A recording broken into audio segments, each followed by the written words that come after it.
What's going on, y'all? Machiavelli Mills TV. So look, y'all hit the like button and hit the subscribe button for me. I appreciate it. It does a lot for this channel. But anyway, I recognize that I have not discussed the origins of this channel. Really, I've discussed it on my live streams and stuff like that, but I recognize that a lot of you all aren't on the live streams when I do my talking.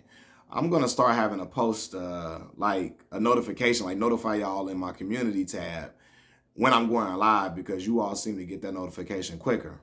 But anyway, yeah. So a lot of you all ask, where did I get the name for the channel from? Why did I start it? All of that. I started this channel in 2017. I was fresh out of grad school. I just got my master's degree in mass communication, and I was coming back home to Chicago. I was already home when I started the channel.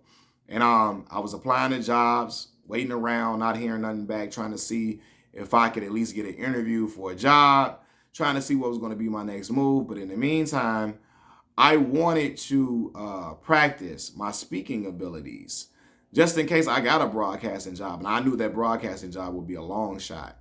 But if I did, I wanted to just practice, my speaking and, me discussing sports topics and me being able to still be able to, because I had a radio show and a TV show in college. In my undergrad years, I had a radio show and a TV show. And then in grad school, I would occasionally do some broadcasting, little gigs here and there, color commentating. I had a sports casting class that I took in grad school.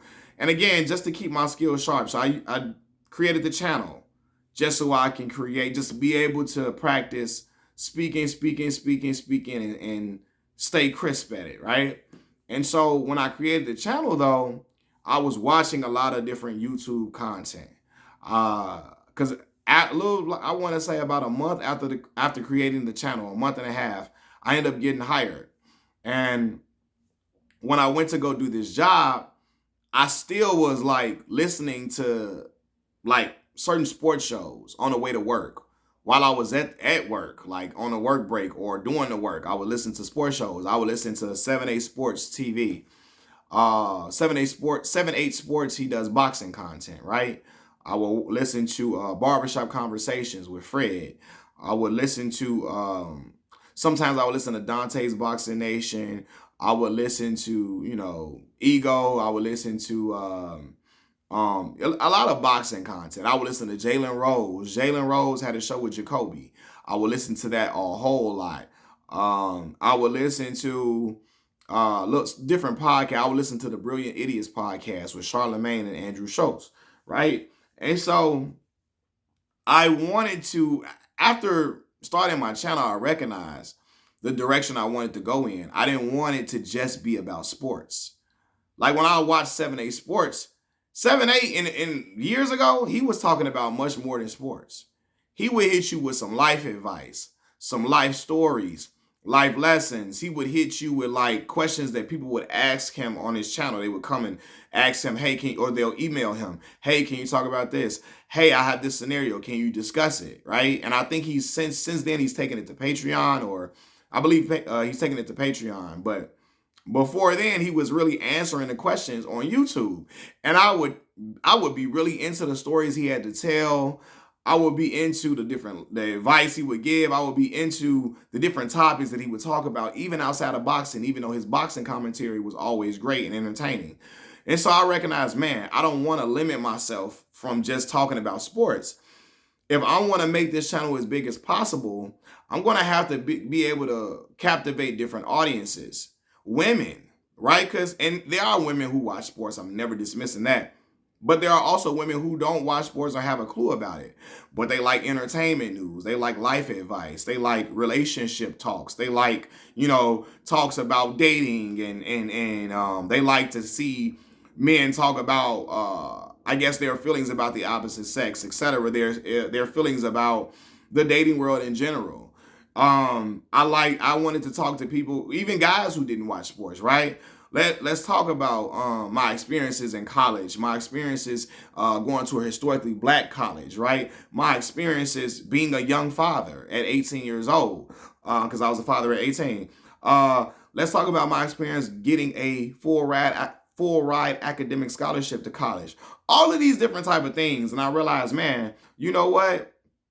I have certain life experiences that are unique to me, and I can bring that to this YouTube platform and develop my own following based upon entertainment news and sports news, etc. But giving my own twist to it as well, and using anecdotes about my life. Like, I wasn't an athlete growing up, but I had friends who were close friends of mine who were athletes. One of my friends played professional ball. One of them made it to the NBA, right? My other cousin played professional ball overseas. Yeah, just me talking about, and even especially during the time when I first got on YouTube, Chicago and the Chicago street violence, and you know the youth violence, that was a big topic. And me growing up in Chicago in the inner city, I could provide a different perspective on it compared to people who were not from Chicago, who were not living here, who had no idea what it was like to live in these certain blocks in these different neighborhoods and travel across the city to go to high school, and you know what I mean, travel throughout the South Side. It's still the South Side, you know what I mean, going to high school and going to your grandmama house, all of that, you know. And so I say, you know what, I'm going to do my channel in a different way. I'm not going to pigeonhole myself to just one type of topic, to just this, that, and the third. We're going to talk about a lot of different things, right?